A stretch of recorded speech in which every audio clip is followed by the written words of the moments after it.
কথা বলেন না কেন? দুনিয়া কারে থাকতে দিছে বেটা? সাদ্দাত কই? নমরুদ কই? ফেরাউন কই? কারুন কই? পৃথিবীর জালেমরা কই? সম্পদের লুভিরা কই? দুনিয়াদাররা কই? বলো মিয়া, বলো কই?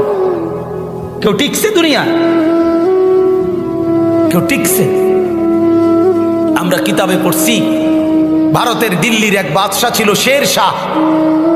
শের শাহ 40 বছর একটানা যুদ্ধ করছে এই রাজত্বের জন্য, দিল্লির রাজত্বের জন্য।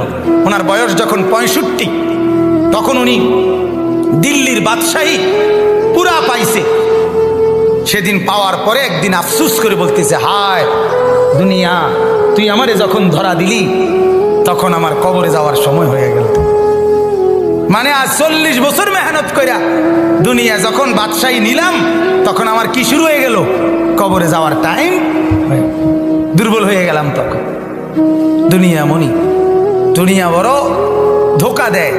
সব গুছাইয়া দুনিয়ারে সাজাইবার পরেও, সব ক্লিয়ার হবার পরেও, এ বাড়ি দাড়ি বিল্ডিং টিল্ডিং এর কাম সব গুছাইয়া সারলে আমার বড় ভাইয়ের বিবি, আমার বড় ভাই আলহাজ হযরত মাওলানা মাহবুবুর রহমান আশরাফি, তার বিবি আমার বড় ভাবি, মায়ের মতো যিনি আমগরে আদর করছিলেন, নতুন বিল্ডিং করছে, অনেক কষ্ট করে কোনো রকমের রুমডি ঠিকঠাক করে উঠছে।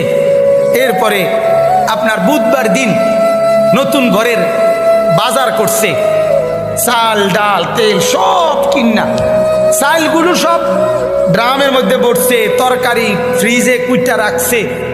বৃহস্পতিবার দিন স্ট্রোক করছে, শুক্রবার দিন জুমার নামাজের সময় কবরে চলে গেছে।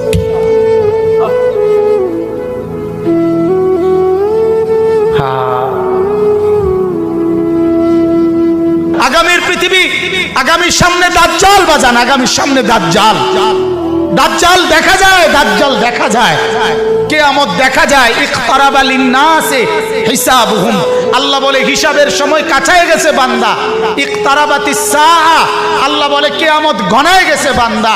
আরে যিনি বানানেওয়ালা তিনি বলতেছে, ও আমার বান্দা, আমি না বলছি এই নবী শেষ নবী, এই কিতাব শেষ কিতাব, এই দিন শেষ ধর্ম, আর দিতাম না রে। এরপরে তো আমার সংসার আমি গুছাই এলামু, তাহলে কিসের অপেক্ষা করছেন? আল্লাহ যখন বলবে এই জাহান্নামী, আর কোনো কথা বলতে পারবি না, সাথে সাথে জাহান্নামের আযাবে, জাহান্নামীর গলার আওয়াজ, কথার শব্দ বন্ধ হয়ে যাবে।